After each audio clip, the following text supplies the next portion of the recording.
Yo, what up? Is your boy Red? I'm gonna review season 3 of The Owl House. Only 3 episodes, around 50 minutes to 40 each. You guys don't know, I love The Owl House.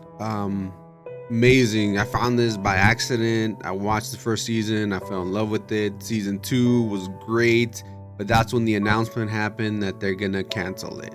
Luckily, they were able to get these 3 episodes for season 3 to wrap it up.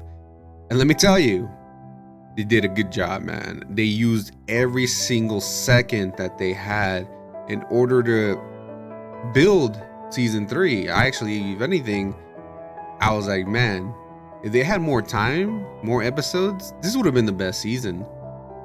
Or actually, this is the best season in my opinion, but it would have been a great, season. It would have been amazing. But they did a great job nonetheless. So season 3 picks up right after season 2. Luz, her friends, Amity, Willow, and the rest of the gang get stuck in the human world after the Collector and Belos did their thing to the Boiling Isles. We get a cool opening intro where it shows what happened in the months that followed, because they had to skip a couple months, And you see Luz and Amity tell Luz's mom about their relationship, adjusting to the human world, visiting a giraffe. A lot of funny stuff going on in that intro. Of course, then we get into the seriousness. Luz feels guilty of what she did in season 2, going to school still. That was cool. She actually goes back to school. The rest of the gang trying to figure out a way to get back. That was just the first episode. So the first episode is a build-up of trying to get back to the Boiling Isles, which was done very well, by the way. I loved the first episode, the Halloween thing. Everything was amazing. Then we go into episode 2, right? I loved episode 2 as well. Finally make it back to the Boiling Isles. Time to get down and basically save everyone from the Collector. But it's you get the feeling, and you kind of knew that was going to happen, that the Collector isn't really a bad guy. He's just a lonely guy trying to have fun. So they're going at it, trying to save everyone. The Collector has these weird smiling stars, police things going around, turning people into puppets. He uses them to reenact adventures that King is telling him about Luz, the Owl Lady and other people. He's just a lonely kid, You get that feeling like he doesn't know what to do. He has no friends. King is trying to be his friend, And yeah, the one thing that I do take away from season 2 is that Amity's mom is still trying to work for the bad guy. Jesus, Amity's mom. Anyways, we get to see most of the kids still survive in the school. You get to go back to the high school. You get to see the kindergartens doing their thing. People ruling. Kikimora, if you guys wanted to end to Kikimora, here we got it. What's going on with Kikimora and stuff like that. It was just a good overall season 2. Which leads up to Luz finally getting her talisman. Or palisman, I forgot how to say it. And, you get a reveal of what it is, and finally she gets one, right? So that's great. That's always a great plus right there. What else happens in season 2? Damn. Sorry, I just watched this a little while ago. So yeah, that happens, and then boom, something hits. The Collector finds out that King is plotting against him because he's reviving people behind his back. They find out that King is the only one able to stop the Collector, and that's great. Actually, if they had more time, I think they would have built way better on that, to be honest. The whole King being the Titan, the anti-Collector magic, the kind of thing. But they kind of have to rush through it, and I understand. We're going through it.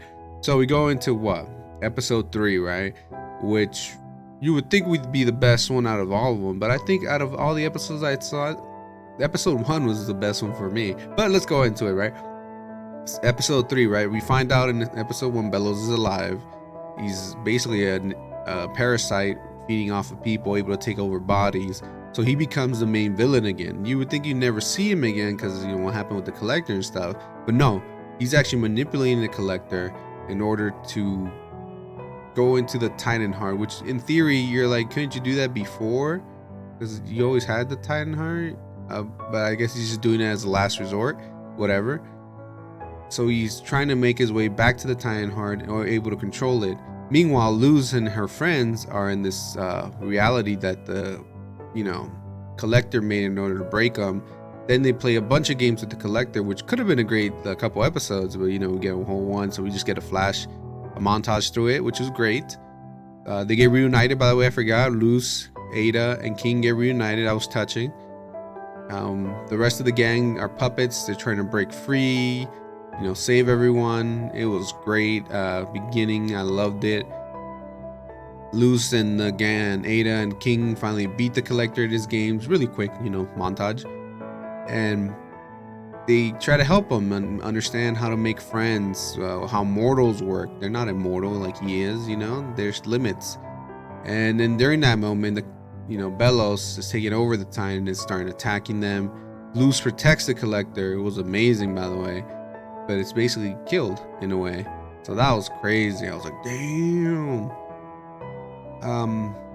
And of course, Luz meets King's dad. You know, things happen. I was like, whoa. So that's King's dad. Now he does explain that he's neither a man or a woman or something like that. That's what I got from him. But dad works fine, he says. So I was all right, cool. And yeah, we go into all this. This is what makes the Owl House special. It's like, I don't know why they canceled this. It was a great show. I enjoyed it. Didn't have an issue with none of the LGBTQ stuff, none of the, you know, gender stuff. It was just a good show with good characters going through it, but of course it didn't fit the Disney mold, hence it got axed. I mean, it's not the first show that's done that, you know, get axed, but it was just a great show with the magic, world building. And what about the family? Season 3, it ends pretty well. I enjoyed it. In the end, stay tuned, because you get, you know, thrust in 5 or 6 years later, and we get to see what happens when they're all grown up and stuff, which was nice. I enjoyed it. It ended very well, better than other shows have, especially in the time crunch it had. Good job, guys. Now, getting into the overview and the grading this, I'm gonna review season 3 first, and then do all series, you know, overview. I mean, point overall, right? I don't know. I spaced out there. All right. So season 3 gets an 9 out of 10. I was gonna go an 8. But with the time crunch and everything, they did a great job. So 9 out of 10. Enjoyed all the characters, stories. Wish I got them more, especially with other characters, you know, whatever. It was amazing. And then series overall, right? 10 out of 10. Great series. I don't know what Disney was thinking. This is one of their best shows, in my opinion. I like it. Maybe it didn't resonate with kids, but whatever. Thanks again, guys, for watching. Actually, if you want gear for the Owl House or anything like that, there's links down below. I made some cool gear. Check it out, and I'll catch you guys next time. All right, peace.